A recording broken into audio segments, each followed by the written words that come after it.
થોડી વાર બ્રેક લઈને ફરી પાછી અમે પરિક્રમા ચાલુ કરી છે. હવે જોઈ શકો છો તમે એકદમ નદીની સાથે સાથે જ પરિક્રમા ચાલુ છે. અને અત્યારે જે વાતાવરણ છે ને એ ફરી પાછું એ જ સારું થઈ ગયું છે. ગરમી હજુ સુધી લાગી નથી, પણ જે આપણા અભિલાષાબેન ને એ લોકો જે સાથે છે એમને કીધું કે 9 વાગ્યા પછી ગરમી બહુ સારી એવી લાગશે તમને, તો જેટલું બની શકે એટલું તમે જલ્દી પરિક્રમા પૂરી કરી શકો તો બેસ્ટ છે. હવે 9 વાગે તો નહીં થઈ જાય, એમ તો ટાઈમ લાગશે, મે બી કદાચ 12 વાગ્યાની આસપાસ થઈ શકે, કેમ કે હજુ તો 30% જ અમે કર્યું છે. થોડી વચ્ચે બ્રેક લીધું હતું કેમ કે અલગ થઈ ગયા હતા બધા લોકો. ઓકે, તો પરિભાષા સાથે થઈ ગયા છે. બાકી જુઓ તમે વ્યૂ નદીની સાથે સાથે આવો આવે છે એટલે તમને પરિક્રમાને બી એક તમે સમજી લો ને એક ટુરિસ્ટ પોઈન્ટની જેમ તમે એન્જોય કરી શકો છો આ જગ્યાએ. અને જુઓ તમે ખાલી ગ્રીનરી, આ મિરર લુક્સ બહુ ફાઇન છે. બાકી અમારા ભાઈઓ અલગ અલગ શોર્ટ્સ લીધા. ડ્રોનના શોર્ટ્સ આવી ગયા? હા, આવી ગયા. ઓકે, અને 360 આવે ને? બેસ્ટ ડ્રોનના શોટ્સ તમે જોજો મળશે ને આમાં? હા, બહુ જ બસ મજા આવી જશે. વરસાદી લઈને જાઓ ભાઈ. એક વાર તમે ચાખો, હે થોડો ભોજન સારું એવું કરીને નીકળ્યું. એ પણ તમે ખાલી અમારું એક પીસ લો, જો એક પીસ તમે લો. નર્મદે હર. મારામાંથી ટેસ્ટ કરી જો તમે. એટલે ખુશ થઈ જશો. અમે સામે કિનારેથી લઈને આવ્યા છે. બિલકુલ. હા, નર્મદે હર. નર્મદે હર. તો જોઈ શકો છો લોકોનો ભાવ પણ છે, સાથે સાથે શ્રદ્ધા, અને એ લોકો બી સેવા કરી રહ્યા છે. પ્રસાદ વગેરે કંઈ ને કંઈ તમે થોડી જગ્યાએ તમને આવું બધું પ્રસાદ, નાસ્તો વગેરે બધું તમને મળશે. અને આ લોકો સેવા જ કરે છે અત્યારે એકચ્યુઅલી જોઈ શકો છો તમે. જેવી આપણે જુનાગઢની પરિક્રમા આવી તમે હરેક જગ્યાએ જોવો છો, એવી રીતમાં અહીંયા બી બધા લોકો સેવા કરે છે. નર્મદા નદીની પરિક્રમામાં આવો છો તો એક ખાસ ધ્યાન રાખજો કે અહીંયા મગર પણ છે, જોઈ શકો છો. મગરની ચેતવણી છે ને, એટલે આ બધા નદીમાં મગર હોઈ શકે છે. તો કોઈએ એમ અમુક જગ્યાએ જવાનું ટાળવાનું પાણીમાં, બિકોઝ મગર હોય જ છે. અને ઘણા લોકોએ જોયેલા જ છે. તો અગર તમે પરિક્રમા કરવા ક્યારે બી આવો છો તો જેટલું હોઈ શકે એટલું પાણીથી દૂર જ રહેજો. નાહવા માટેના અમુક એરિયા યા તમારે શું કહેવાય દર્શન કરવા હોય માતા અંદર જઈને, તો એ તમે થોડોક અમુક એરિયા હોય છે ત્યાં જ અંદર જવાનું. બાકી મોસ્ટલી જગ્યાએ મગરના ચાન્સીસ છે. આખી જેટલી અમે પરિક્રમા મેં અત્યારે 50% જેવી પૂરી કરી લીધી છે. અને ઘણા બધા લોકો પરિક્રમામાં ભાગ લીધું છે. મેં તમને બતાવ્યું કે કેટલી પબ્લિક હતી લોકો આવવાની. પણ અહીંયા સૌથી એક સારી વાત તમને બતાવું તો અહીંયા છે ને જેટલા બી લોકો આવે છે એમાં કોઈ કચરો નહીં કરે. તમને બતાવું કઈ રીતે કહું છું. તમે જુઓ, આ જુઓ આ રૂટ ઉપર કેટલા લોકો અહીંયાથી નીકળ્યા હશે. બધી જગ્યાએ તમને નાસ્તો બી આપે છે. બધા રિયુઝેબલ વસ્તુ યુઝ કરે છે. ઓકે, જે બી પ્લાસ્ટિક લોકો બોટલ બી યુઝ કરતા હશે ને એ બી કોઈ વચ્ચે ફેંકશે નહીં ક્યાંય. તમે આખી નદી જોઈ શકો છો. આખું એકદમ તમે જ્યાં બી આવશે ને બધું એકદમ ક્લીન છે. કોઈ પ્લાસ્ટિક યુઝ નથી, કોઈ કંઈ નથી.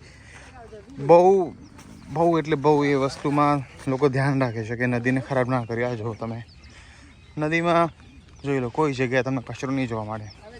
હા, બાકી નીલને હોય છે તો ઓબ્વિયસ વાત છે કે તો નેચરલ છે, એટલે આવી રીતમાં જો તમને દેખાશે. અને બાકી તમે વ્યૂ જુઓ, આ ભાગમાં અત્યારે બેસ્ટ વ્યૂ લાગે તમને.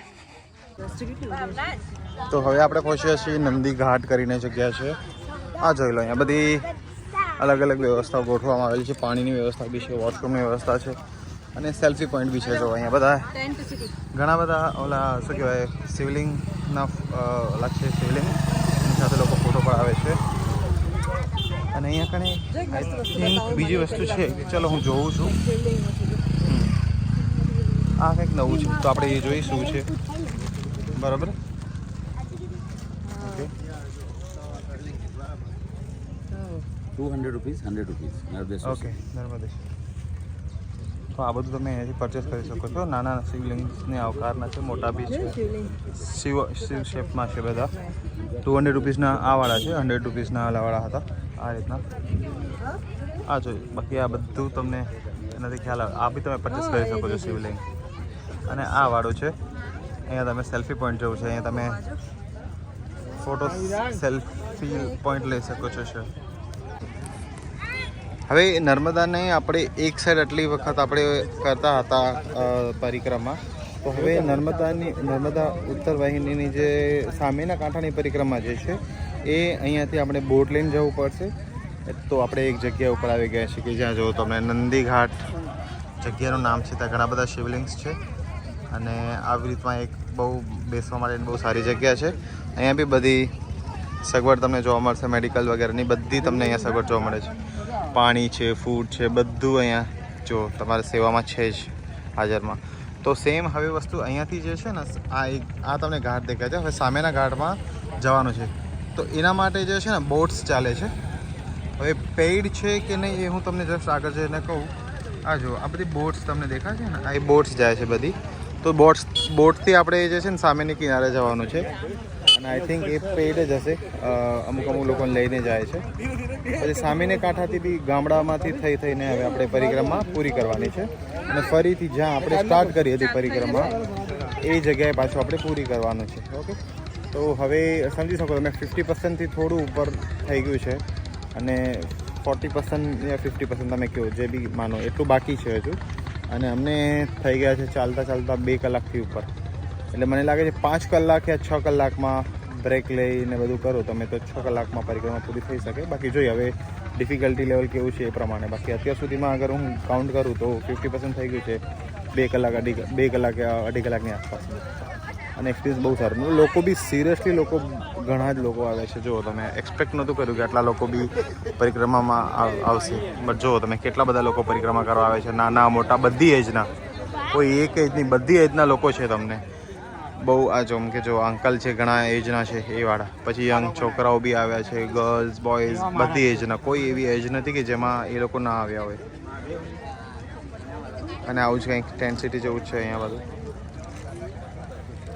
એટલે ઓવરઓલ તમે જુઓ ને તો સરકાર તરફથી બી સારી એવી સુવિધાઓ છે જેનાથી લોકો પ્રેરિત થાય અને લોકો અહીંયા આવે પરિક્રમા કરવા માટે અને એનું મહત્ત્વ સમજે. મેં મહત્ત્વ તમને ઇન્ટ્રોમાં અભિલાષાબેને તમે સમજાવી દીધું. તો એ લોકો આમ પ્રેરિત થાય કે નહીં આપણે બી એક વખત લાઈફમાં પરિક્રમા કરવી જોઈએ આવી રીતની. અને આપણા જોડે બીજા આવી શકતા હોય તેમને બી જોડવા જોઈએ. ચલો તો હવે ક્રોસ કરીએ નદી અને સામેની બાજુ જોઈએ.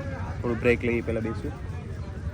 અમારા ગ્રુપના લોકો પાછળ રહી ગયા છે તો એનો વેઇટ કરું છું. એ આવી જાય પછી અમે આગળ. ઓકે, તો જો બોટ માટેની ટિકિટ દર છે ને એ ગવર્મેન્ટે ફિક્સ કરેલા છે. આ 20 રૂપિયા. ઓકે, અને આ બધું તમારે બેસવા માટે થોડું તમારે ટાઈમ સ્પેન્ડ કરવું હોય અને થોડું બ્રેક લેવું હોય તો તમે અહીંયા લઈ શકો છો. અમારા બધા ફ્રેન્ડ્સ જે અમારી સાથે આવે છે એ અહીંયા બ્રેક લે છે તો હું બી એની સાથે જ જોડાઈ જાઉં અને થોડું નાસ્તો કરીએ અમે.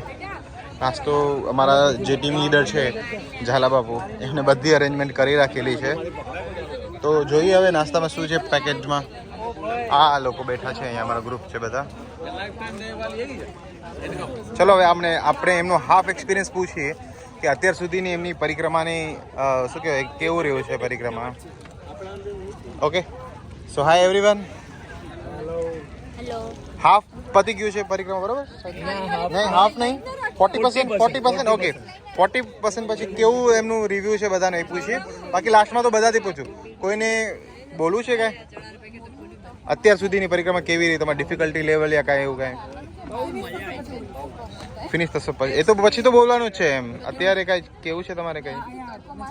हाँ श्योर, चलो सॉरी भाई, इधर बैठो इधर, हाँ लंबा चलेगा हाँ ये सेशन लंबा चलने वाला है. हाँ बोलो चलो. અત્યાર સુધીની પરિક્રમામાં એવું હતું કે બધું ઠંડક એવું બધું હતું. હવે જે પેલા ગાઈડ ભાઈ છે ને એવું કહે છે કે હવે તમે ક્રોસ કરીને જશો એટલે તડકો આવશે, તાપ આવશે માથા પર, એટલે થોડા અમે લોકો ડિમોટિવેટ થઈ ગયા છીએ. પણ જાતે થશું મોટિવેટ. બીજું શું કરવા, આમાં કોઈ એવું તો કઈ છે નહીં કે આપણે ઉપાડીને લઈ જશે. સાચી વાત. એટલે બીજું એવું છે, અડધી થઈ ગઈ છે ને અડધી બાકી છે. તો બસ અત્યારે આટલો જોશ છે. હવે પતાઈને બોલીશ ત્યારે જોજો મારો અવાજ. પાકું. લાસ્ટમાં સૌથી લાસ્ટમાં તમારો રિવ્યુ લેશું અમે. તો ટિકિટ કાઉન્ટરમાં જઈ અને ટિકિટ તો લઈ લીધી છે અમારા ઝાલાભાઈએ.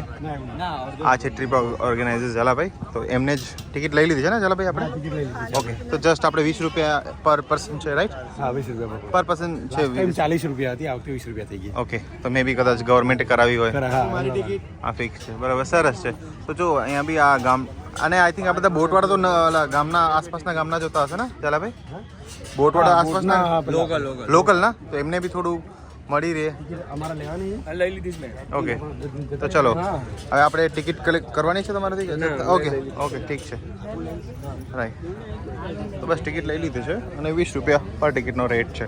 અને અહીંયા લોકલ પબ્લિકને જ થોડું શું કે કમાઈ થઈ શકે એ પર્પઝમાં લોકલને જ કોન્ટ્રાક્ટ આપવામાં આવે છે. આ જુઓ બધું અહીંયા બી એક મસ્ત ડોમ જેવું છે, મસ્ત તમે આરામ કરી શકો છો, તડકો ના લાગે એમાં. તે બાકી જો સરકારે આપણા માટે આપણી સુવિધાઓ માટે ઘણી બધી વસ્તુઓ કરી છે. અત્યાર સુધીમાં મને બહુ નોટિસ આવે છે, નોટિસ કર્યું મેં ઘણું બધું કે હા સરકાર કર્યું છે આ વખતે પરિક્રમા માટે બી મહત્ત્વ આપી રહી છે. તો બસ એવી રીતમાં જ તમે પરિક્રમા કરો. બાકી તો સરકાર છે એ આપણી માટે જ છે, બરાબર છે. પેડ પ્રમોશન નથી, પણ જે રિયાલિટી જે મને સામે દેખાય છે એની વાત કરું છું. નહીં તો કેવું છે કે ભાઈ કોન્ટ્રાક્ટ તો કોઈને બી આપી દે તો એ 20 રૂપીસના 200 રૂપીસ બી લઈ લઈ શકે પર પર્સન. અને તમે જોયું જ છે ઘણીવાર. ઓકે તો જો આમાં એમ કહે છે કે ભાઈ હવે ફોટોગ્રાફી વિડીયોગ્રાફી અલાઉ નથી બોટની અંદર, તો શાયદ આપણે મૂકી દેવું પડશે. બાકી જો આવી રીતમાં આ બધા બોટ્સ ઉપર બેસે છે લોકો, જોઈ લો. આ જો પોલીસ બી એટલી જ છે અહીંયા સેફટી માટે.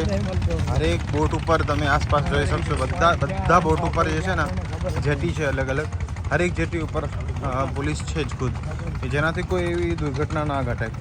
લોકો ઓવર શું કહેવાય, લોકો ઘણા બધા જતા હોય ને તો ઓવર ક્રાઉડ ના થઈ જાય બોટની અંદર, લિમિટેડ લોકો જ બેસે, જેનાથી શું છે કોઈ દુર્ઘટના ના ઘટે. અને કાંઈ બી દુર્ઘટના ઘટે તો એના માટે રેડી જ છે. જો એમની બોટ્સ વગેરે બી બધું રેડી છે. તો ઓવરઓલ હું તમને કહું છું એ રીતના કે ભાઈ સગવડો છે અને દેખાય છે. તો ચલો હવે આપણે ફટાફટ અહીંયાથી સામે બોટ ઉપર જઈએ અને સામે ક્રોસ કરી રણછોડના દર્શન કરી અને પાછળ ફરીથી આપણે પરિક્રમાને આગળ જાળવી રાખીએ. તો જોઈ લો આવી રીતના જેટીને આ બધું નંબર આપેલા છે એ રીતના પોલીસ પ્રશાસન બી છે. અને આવી રીતના વ્યવસ્થા બહુ સારી છે. પરફેક્ટ, એટલે ઓવર ક્રાઉડિંગ ના થઈ જાય. કેમ કે મેં તમને બતાવ્યું ઘણા બધા લોકો આવે છે પરિક્રમા કરવા માટે, તો એમને કોઈને એવી તકલીફ ના પડે એના માટેની જો આવી રીતમાં જે બધી જેટી બનાવેલી છે. અને સેફટીનું સિરિયસલી બહુ ધ્યાન રાખવામાં આવ્યું છે. આ જો લોકો સાથે પોલીસ બી ઊભી છે. અને કેમ કે ખ્યાલ છે તમને કે થોડુંક સિવિક સેન્સને એ ઓછું છે ઇન્ડિયામાં, તો એ લોકો જેમ તેમ બેસી જાય, પોતાનું સેફટીનો ખ્યાલ નહીં રાખે, પણ પોલીસ હશે તો રાખશે.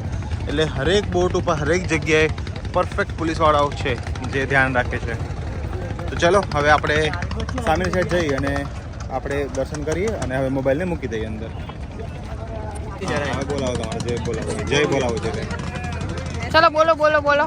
એ રાહુલભાઈ જય હેલો ગાઈસ, આને વચ્ચે આવજો ને, સેન્ટરમાં રહેશે. હા આ બાજુ કરો, આપણે ઇન્ટ્રોડક્શન આપીએ. હેલો ગાઈસ, हम આવી ગયા હે નર્મદા યાત્રા કરને. અમે પહેલા પડાવ પાર કરી લીધા હે અને હવે અમે ઉડકીમાં બેસી ગયા હે. અહીંથી આ ભાઈ ઉડકી હાકીને અમને સામે કાંઠે લઈ જા હે. પછી उधर से हम दूसरा पड़ाव चालू करेंगे और ये पड़ाव लगभग 8 किलोमीटर का था और बाकी का पड़ाव अभी 8-9 किलोमीटर का और है, ऐसा गाइड भाई ने बताया था हमारे को. तो आगे का चालू होगा. बोलो नर्मदा मैया की जय. ओम नमो पार्वती पते.